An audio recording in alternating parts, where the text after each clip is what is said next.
You ever get that feeling when you're juggling 100 things, and somehow, everything still manages to fall apart?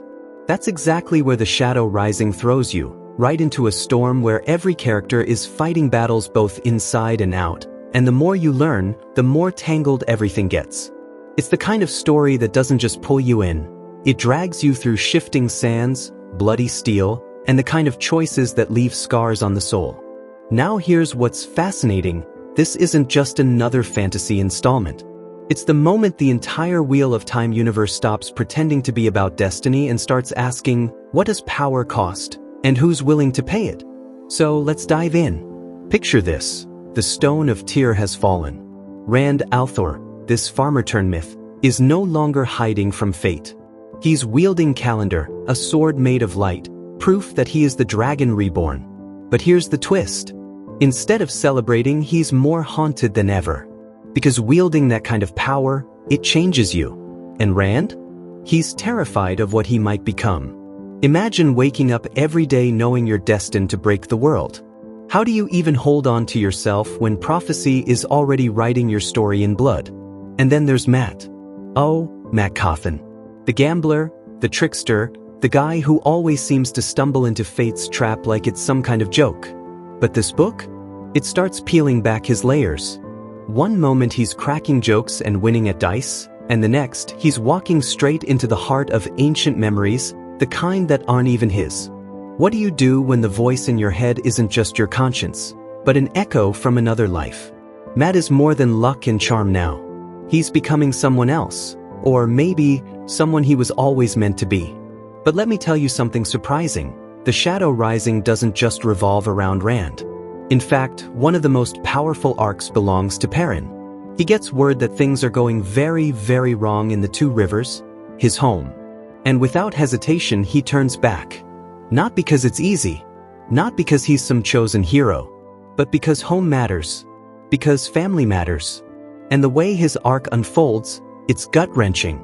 You see him transform, not just into a leader, but into something darker. The price he pays to protect his people? It's written in blood, and every decision hits hard. What if doing the right thing still leaves you broken? This is where things get really interesting. While the boys are walking their paths, the women in this story are doing just as much heavy lifting, if not more. Egwene, Nynaeve, and Elaine take off on a mission to the dangerous city of Tanchico. Their target? The Black Aja. Basically, a Sedai gone rogue, practicing dark magic and hiding truths that could shatter nations. Now, this arc? It's loaded with tension. Imagine walking through a city teetering on revolution, where every alley could be a trap, and you can't even trust the people you should be able to trust.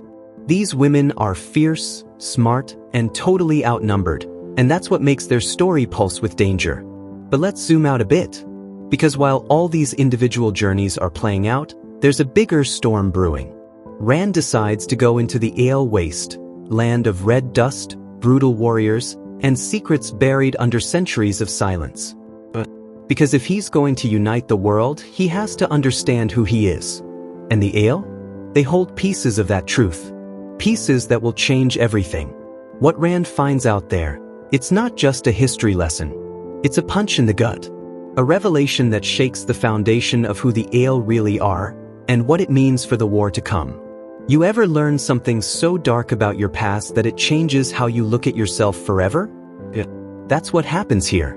Now, what makes this book truly different isn't just the number of plot lines, it's how personal everything feels.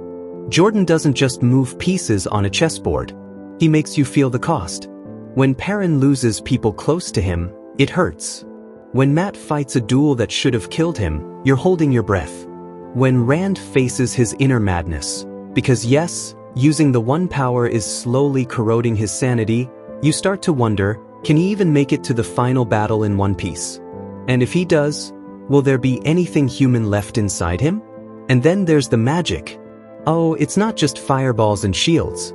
It's layered, dangerous, evolving. The Aes Sedai are still maneuvering from behind the scenes. The Forsaken, those ancient servants of the Dark One, are more active than ever. And every time you think you've figured out what's going on, Jordan adds another twist, another thread, another layer of prophecy that makes you go, wait, what does this mean for everything we thought we knew? And maybe that's what I love most about the shadow rising. It's not content with giving you answers. It gives you questions, the kind that haunt you long after you close the book. What does it mean to be chosen? Can you trust destiny? If the future is already written, what's the point of fighting? But here's the beautiful part. You keep reading because you care. Because these aren't just characters anymore. They're people you've bled with, cried for, cheered on. And now, you just want to know, can they survive what's coming? So let's pick up where we left off. Rand, alone in the red wastelands of the Ale, surrounded by warriors who could kill a man with their bare hands and not blink twice. But here's the catch. They don't want to kill him. They want to follow him. Because somewhere in their ancient prophecy, there's a whisper of a man who comes with the dawn. A man who will break them before he saves them. And Rand? He's that man. Or at least he thinks he is. But what do you do when the people looking to you for salvation are the same ones your destiny is going to destroy? That's the weight he carries, and it's enough to drive anyone to the edge. Meanwhile, Mat's storyline takes this absolutely wild turn. He follows Rand into the Ale Waste, but let me tell you, this is not a buddy adventure. While Rand is struggling with power and prophecy, Mat stumbles into Ruidian, an ancient, hidden city, cloaked in secrets and illusions. And what happens there? It's like walking through a doorway into your own past, except it's not even your past. It's the memories of ancestors pouring into Mat's mind, rewriting who he is, who he was, and who he's going to be. The moment he steps out, something's changed. He's still Mat, but now he carries knowledge he shouldn't have. Languages he never learned. Strategies he never studied. And a medallion around his neck that just might be the key to staying alive. Now here's where the emotions hit hardest. Perrin, back in the Two Rivers, is fighting a war that no one else even knows about. Trollocs, these monstrous killing machines, have invaded his home, and the White Cloaks are using the chaos to twist the minds of the people against him. And Perrin? He becomes a leader not by choice, but by necessity. He's not chasing glory, he's burying friends.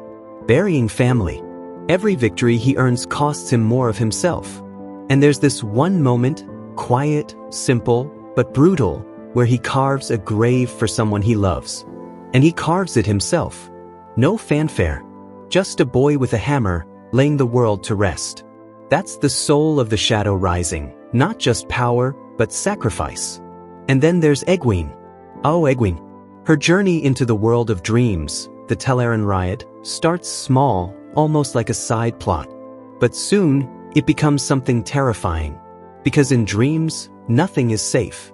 And the enemies she faces there? They're not just monsters. They're reflections of her own fears, her own ambition.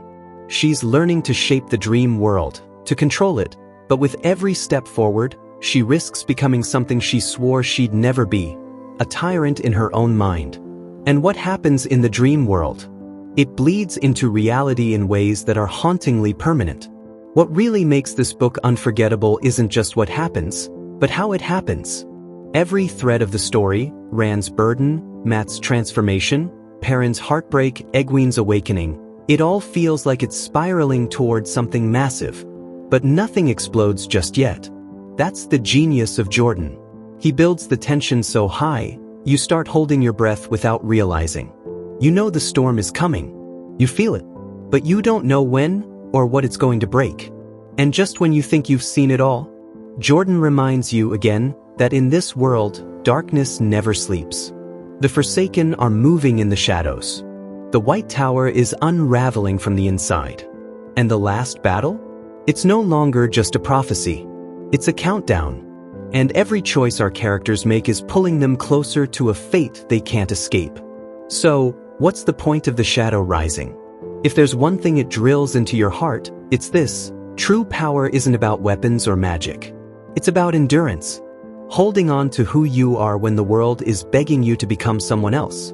And that's what makes this book so powerful. Because at the end of it all, you're not just wondering what happens next. You're wondering, who will they be when it does? Feel like you're meant for more, but don't know how to get there? You're not alone. Every success story starts with doubt and a spark. The Self-Made Millionaire, Zero to Wealth isn't just a book. It's your roadmap to purpose, confidence, and success, built on real lessons from real millionaires. One reader said, "It didn't feel like a book. It felt like my future talking to me." Inside, you'll find the exact mindset and principles used by the world's most successful people. No fluff, just real, life-changing wisdom. Ready to take the first step? Get it 100% free. Just subscribe and comment "book" below.